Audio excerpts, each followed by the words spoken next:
దేవుని యొక్క అతి శ్రేష్టమైన నామములో కూడి ఉన్న ప్రతి ఒక్కరికి ప్రభు పేరిట వందనములు తెలియపరుస్తూ ఉన్నాను. ఈ యొక్క స్థాయి మందు ఒక పల్లవి పాట మనం పాడుకుని దేవుని యొక్క వర్తమానములకు మనం వెళ్దాం. ప్రార్థన వినిడి పావనుడా, ప్రార్థన మాకు నేర్పుమయా, ప్రార్థన వినిడి పావనుడా, ప్రార్థన మాకు నేర్పుమయా. పరిశుద్ధుడ ప్రేమల తండ్రి యేసయ్య నీకు వందనాలు. ఈ యొక్క స్థాయిమందు ప్రభువా నీ యొక్క వర్తమానము మేమందరము వినిచుండగా ప్రభువా మాకు వినే బుద్ధిని గ్రహించే శక్తిని మాకు మీరు అనుగ్రహించి ఈ దినమందు మాకు కావలసిన చక్కటి వర్తమానం మాకు అనుగ్రహిస్తారని యేసు నామములో అడివేడుకుంటున్నాము తండ్రి, ఆమె. ప్రియ దేవుని విశ్వాసులందరికీ ప్రత్యేకంగా మరలా వందనములు తెలియపరుస్తూ ఉన్నాను.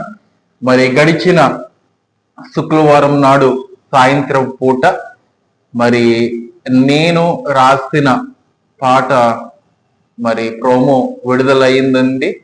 మరి యొక్క ఛానల్లో ఉంది, షార్ట్ వీడియోస్ లో ఉంది. దయచేసి ఈ యొక్క వాక్యాన్ని వీక్షిస్తున్న వారు ఆ యొక్క వీడియోను కూడా వీక్షించి మరి మీ యొక్క స్టేటస్ లో అలాగనే ఇతరులకు కూడా చేరవేయండి. అలాగనే ఈ యొక్క సాంగ్ కొరకు ప్రత్యేకంగా ప్రార్థన చేయండి. వచ్చే వారము ఈ యొక్క సాంగ్ విడుదలవుతూ ఉన్నది. మరి ఎన్నో సాంగ్స్ మరి నేను రచించడం జరిగి ఉన్నది, కానీ ఈ యొక్క స్థలంలో ఈ యొక్క స్పైసర్ అడ్వెంటిస్ట్ కాలేజ్ లో ఉండి మొట్టమొదటిగా ఈ యొక్క సాంగ్ ని రిలీజ్ చేస్తూ ఉన్నాం. మరి ఈ యొక్క సాంగ్ కొరకు ప్రార్థన చేయండి. మీ యొక్క అనుదిన ప్రార్థనలో ఈ యొక్క స్థాయి మందు వాక్య పరిచయలోకి మనము వెళ్ళినట్లయితే ఈ యొక్క నేటి దినమందు వాక్యాంశము కష్టకాలమందు దేవుని కృప. కష్టకాలమందు దేవుని కృప. కష్టకాలంలో మనము ఎక్కువగా ఎవరిని ఆశ్రయిస్తామంటే మనుషులను ఆశ్రయిస్తూ ఉంటాం. దేవునికి జ్ఞానం ఉన్నట్లయితే అనగా విశ్వాసము కలిగి ఉన్నట్లయితే దేవుని దగ్గరికి వస్తూ ఉంటాం. ఒకవేళ ఈ యొక్క లోకపరమైన విశ్వాసము కలిగి ఉన్నట్లయితే అయితే మనుషులు నాకు సహాయం చేస్తారనే విశ్వాసం కలిగి ఉన్నట్లయితే మనుషుల దగ్గరికి వెళ్తూ ఉంటారు కదండి. ఇది సాధారణ విషయమే. దేవుని యొద్దకు ఎప్పుడు వస్తారంటే అంతా అయిపోయినాక ప్రభువా నీవే నాకు దిక్కు అని వస్తూ దేవుని మీద నిందలు వేస్తూ వెళ్ళిపోతూ ఉంటారు కదండి. ఈ యొక్క వాక్యాన్ని వీక్షిస్తున్న వారిలో అలాగనే కొన్ని సమయంలో నేను కూడా దేవుణ్ణి విసర్జించి దేవుడు నాకు ఎటువంటి సహాయం చేయట్లేదు అనే ఆలోచన తెచ్చుకునే వాడిని కూడా. ఈ యొక్క ఆలోచన ఎవరు పుట్టిస్తారంటే అపవాదైన సాతానుడు. దేవునికి మనము దూరం అయిపోవాలని వాడు ఎంతగానో ప్రయత్నం చేస్తూ ఉంటాడు. అలాగనే మరి దేవుని యొక్క వాక్యములు ఎక్కువగా మనం చదువుతున్నట్లయితే సాతానుడు ఎన్ని పన్నాగాలు పడినా కూడా దేవుని నుండి మనల్ని ఎవరునూ దూరం చేయలేరు. అయితే ఈ యొక్క దినమందు వాక్యాన్ని మనం చూసినట్లయితే దావీదు కీర్తన 17వ అధ్యాయము 5 నుంచి 6 వచనాలు. ఈ యొక్క 2 వచనాలు మనము వివరణ చేసుకున్నట్లయితే చాలా సమయం పడుతుంది. అయితే ఈ యొక్క వచనాలకి అనుగుణముగా కొన్ని వచనాలను కూడా నేను ఏర్పాటు చేసుకున్నాను. త్వరగా నేను వివరణ చేసి మరలా వేరొక వచనాలు కూడా మనము ధ్యానం చేద్దాం. ఇక్కడ దావీదు కీర్తన. దావీదు ప్రార్థన చేస్తూ ఉన్నాడు. ఈ యొక్క అధ్యాయం దావీదు ఎలా ప్రార్థన చేస్తున్నాడు ఒకసారి మనము పరిశీలన చేద్దాము.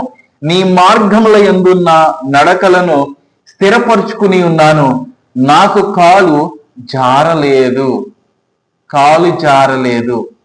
ఏమండి, కాలు జారితే తీసుకోవచ్చు, కానీ మాట జారితే మాత్రము మనం తీసుకోలేమని చాలా మంది పెద్దలు చెప్తూ ఉంటారు. అలాగని ప్రియమైన బిడ్డలారా, ఇక్కడ ఈ యొక్క భక్తుడైన దావీదు చెప్తున్న మాట ఏంటంటే నీ మార్గముల యందున్న నడకలను స్థిరము చేసుకుని ఉన్నాను. నేను స్థిరము చేసుకున్నాను. నేను నా యొక్క నడవడికలన్నీ నా మనసునంతయు నీ యందు నేను త్రిప్పి ఉన్నాను అని ఆయన ప్రార్థనలో దేవునితో మాట్లాడుతూ ఉన్నాడు.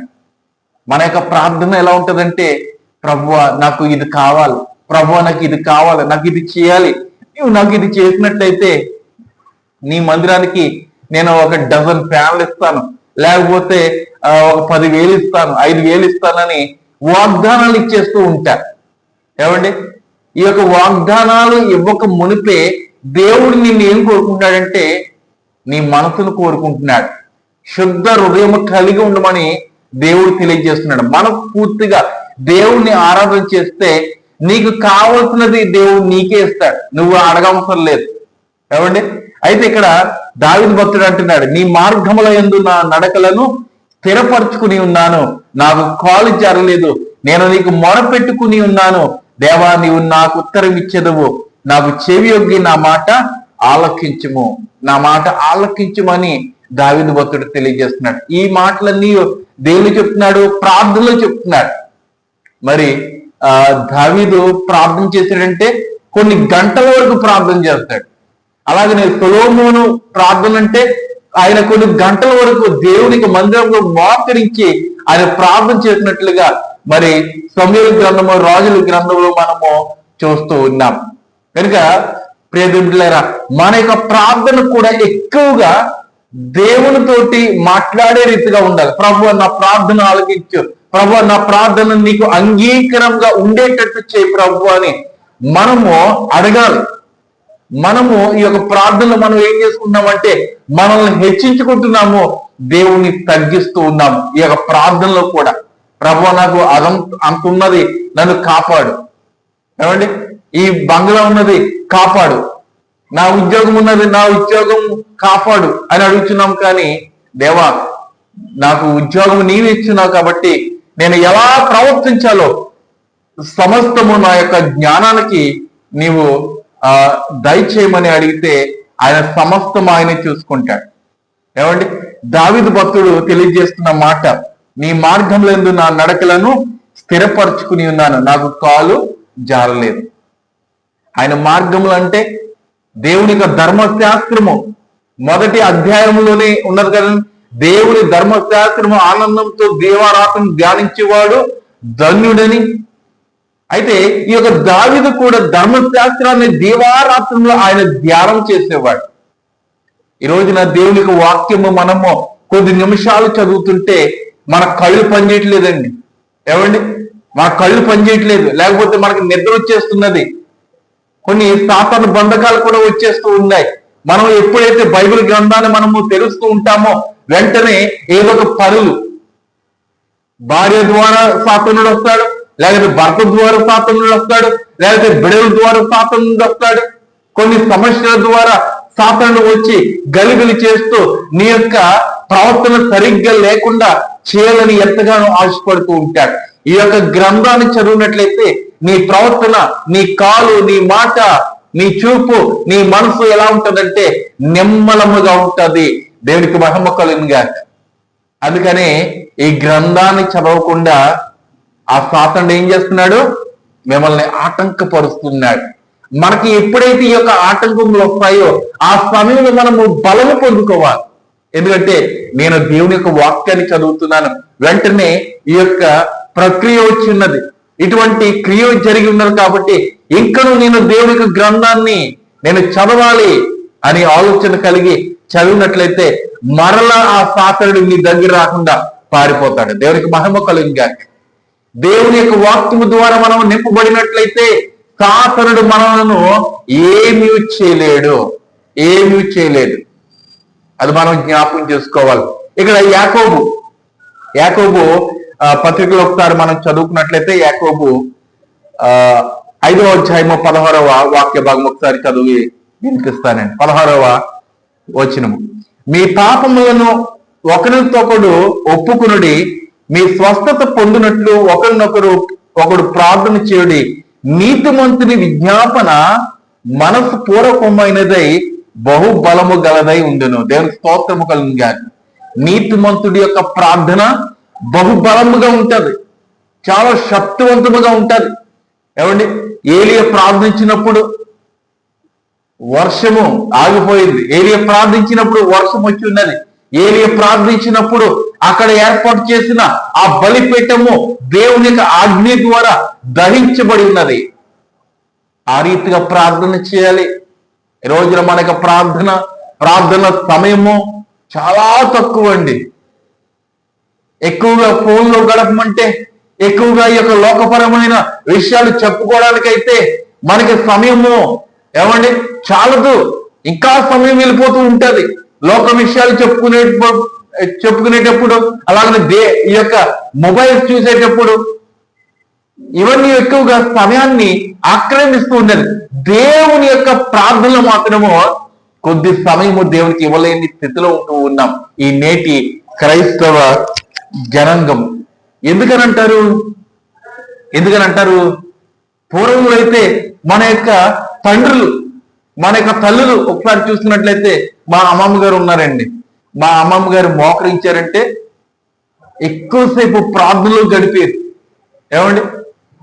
వారు మన యొక్క తల్లిదండ్రులు ఎక్కువగా ప్రార్థన చేస్తున్నారు. కానీ బిడలుగా మనమైతే ఎక్కువగా ప్రార్థన చేయలేకపోతున్నాం. ఇప్పుడే మోకాళ్ళ నొప్పులు వచ్చేస్తున్నాయి, కీళ్ళ నొప్పులు వచ్చేస్తున్నాయి, నడు నొప్పులు వచ్చేస్తూ ఉన్నాయి.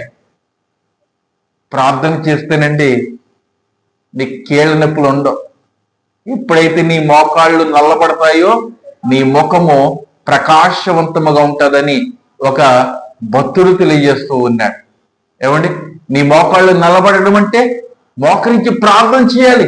ఆ ప్రార్థన బట్టి దేవుని యొక్క ప్రకాశవంతమైన కాంతి నీ మీద ఆయన ఉదయింపచేస్తాడు. దేవుడికి స్తోత్రము కలుగుగా. ఈరోజు దేవుని యొక్క కాంతి మన మీద ఉన్నదా? మనము ఈ యొక్క ఫెయిర్ అండ్ లవ్లీలు లేకపోతే ఇవి పూసేసుకుని తెల్లబడిపోతున్నదేమో, కానీ ముఖము మన యొక్క ఆంతర్య పురుషుడు నూతనపరచబడుతూ ఉన్నాడా? మన యొక్క ప్రార్థన ద్వారా, వాక్యాల ద్వారా. ఈరోజు ఈ యొక్క పరిచర్య ఒక్కరినైనా తాకినట్లయితే నా యొక్క ఆత్మ పదిలమని ప్రతి దినము ఈ యొక్క సేవ పరిచయం చేస్తూ ఉన్నా. నాకు ఎన్నో పనులున్నా కూడా కొద్ది నిమిషాలు దేవునితో ధ్యానం చేయాలి, దేవునితో మాట్లాడాలి.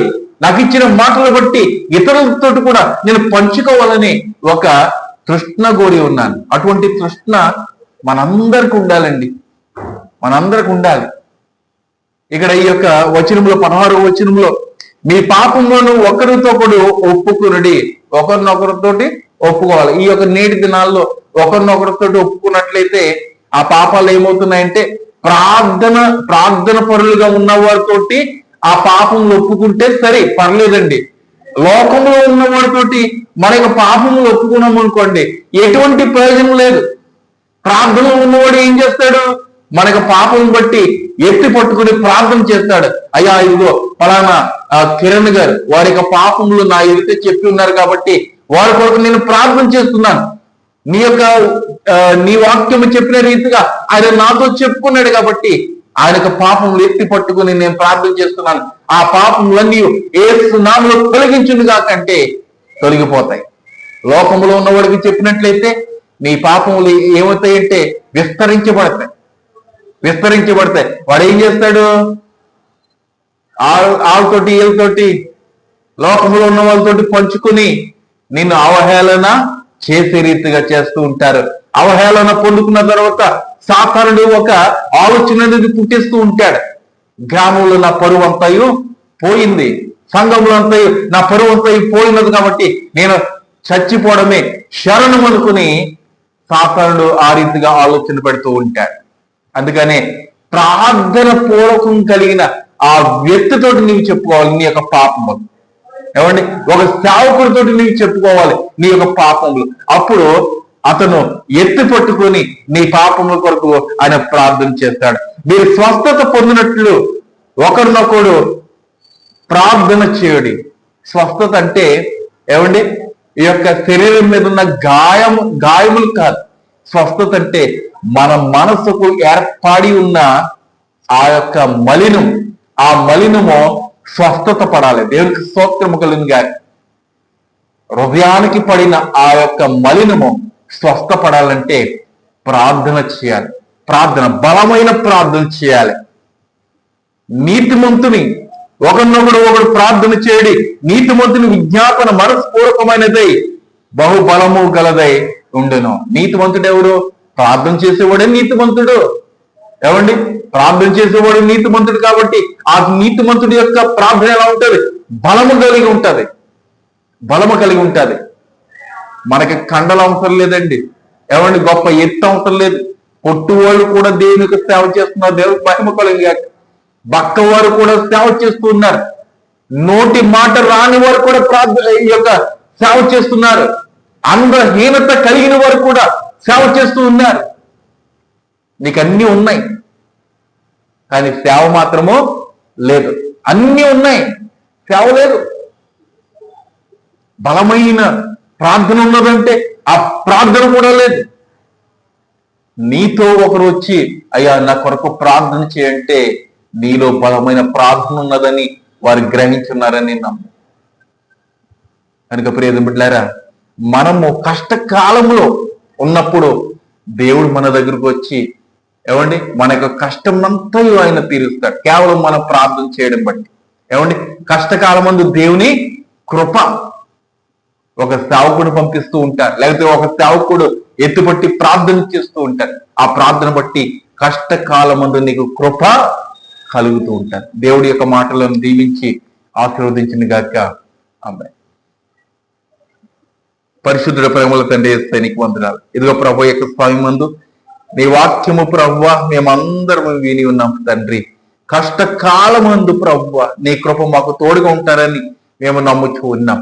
ఇదిగో ప్రభువా ఎవరైనా ఈ యొక్క వాక్యం వింటున్న వారు కష్టకాలంలో ఉన్నట్లయితే వారి యొక్క కష్టాన్ని తీసివేసి ప్రభువా వారి మీద దయించి నన్ను దావీదు ప్రార్థన ఎలా అయితే మీరు ఆలకించున్నారో అలాగని ప్రభు వారికి ప్రార్థన ఆలకించండి. నైనా ఇక్కడ ఈ ప్రార్థనలో ఏకీవిస్తున్న వారి గురించి ఎత్తిపట్టి మేము ప్రార్థన చేస్తూ ఉన్నాం తండ్రి. ఎంతమంది అయితే ఏకీవిస్తున్నారో అంతమంది ప్రార్థన మీరు ఆలకించి వారి యొక్క హృదయం ఉన్న ఆ యొక్క కష్టం అంతా తీసివేసి సమృద్ధిగా వారిని దీవిస్తున్నట్టు ఉన్నాం. ప్రభు నిశ్చితమైతే మరలా మరొక దినములో నీ వాక్యము వినే అవకాశం మా అందరికీ అనుగ్రహిస్తారని యేసు నామములో వేడుకుంటున్నాము తండ్రి ఆమేన్. వందనములు. దేవుడు మిమ్మల్ని దీవించి ఆశీర్వదించిన గాక ఆమేన్.